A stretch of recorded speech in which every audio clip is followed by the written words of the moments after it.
Conducting historical research is quite a challenge, but if researchers know how to use different tools like internet, and it would be easy. Cyberspace is a great resource of research, however, there are measures that must be followed. Plagiarism is mortal sin. In doing so, one must evaluate and analyze the data on internet before using it. Historical research requires critical evaluation and analysis. Online searching needs the skill of knowing where to look and how to look. Search engine websites such as Yahoo or Google could lead you a lot of source with a right search string. A search string is a combination of words that used to come up with relevant results and lead you how to use. Looking for Google provides its own customized platform for scholarly research called Google Scholar. It can be used to find electronic journal article materials from institutional repositories. And book chapter from many different sources. Wikipedia is the biggest open source encyclopedia in the world of cyberspace.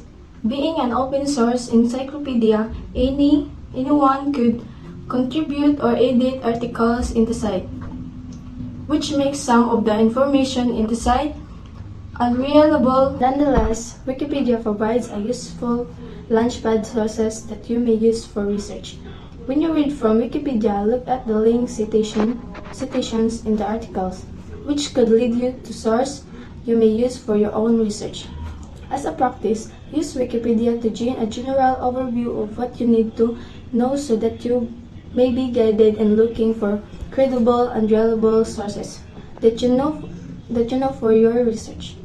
There are websites that you may use to legally download scanned copies and books and other materials for free, especially those books with expired copyrights and are in public domain. Project Gutenberg is the oldest digital library in the world. Founded in 1971, it has more than 50,000 items in its collection, which include many works concerning the Philippines, such as Jaguar, Dicoman, Virchow, Foreman, and Worcester.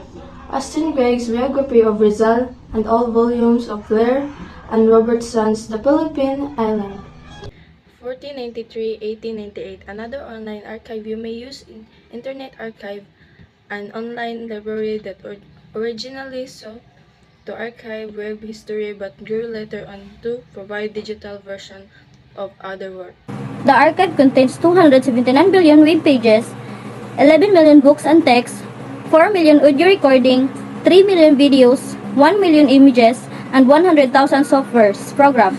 Philippine government websites are starting to be enriched with sources that may be used for historical research, especially on laws and other government issues that may be useful when doing topics of a more contemporary period.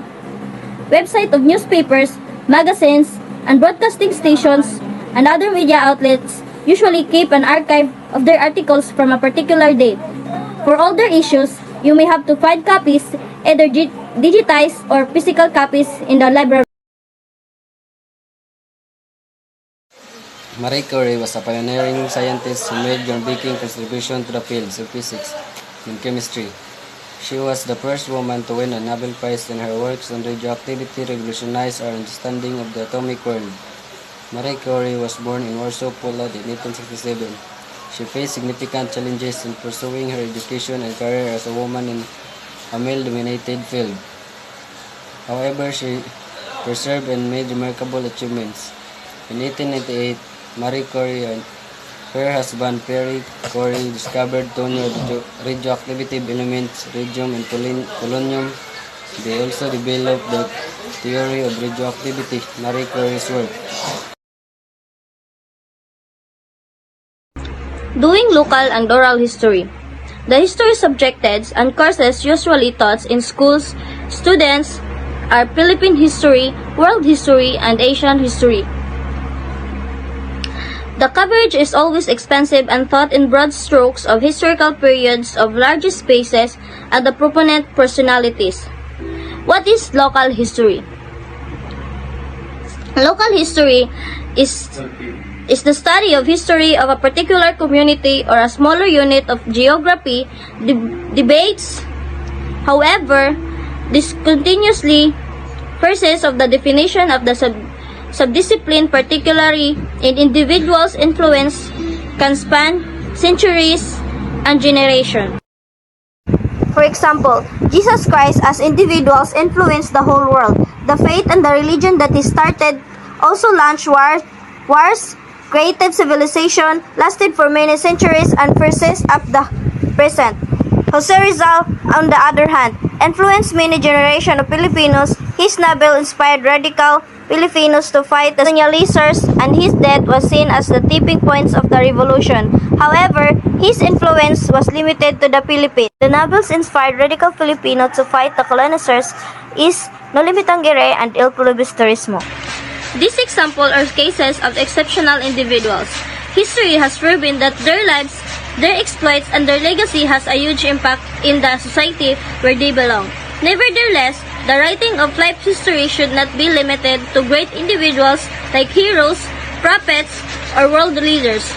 Ordinary individuals should always be able to locate themselves in the pages of history. One should see himself as a part of larger history and not as a separate and remote entity unaffected by what is happening around him. Doing life history should be accompanied by looking the life of individuals in larger social life. Oral history is a method of collecting, preserving, and sharing historical information and personal experience through spoken narratives and interviews. It involves recording, documenting the memories, stories, and recollection of individuals who have first-hand knowledge or past events, traditions, or cultural practices.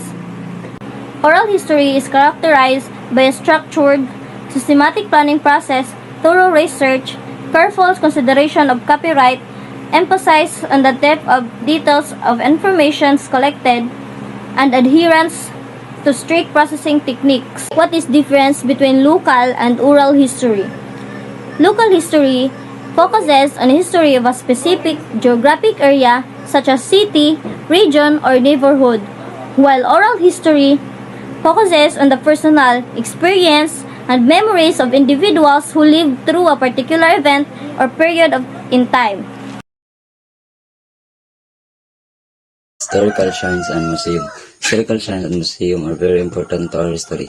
Philippine historical monuments and shrines should remind us of the bravery, struggles, and sacrifices made by Filipinos over hundred of years to achieve the freedom we have today. Historical shrines help us understand the present by reminding us of the past. Museum play an important role in the preservation of regional culture. Whatever the future holds, a culture can be documented and remembered through careful documentation and artifact preservation. Historical shrine help us understand the present by reminding us of the past. It can also be shared and understood by people various cultural backgrounds. When you enter a historical shrine or museum, you can look for historical markers. The National Historical Commission of the Philippines, or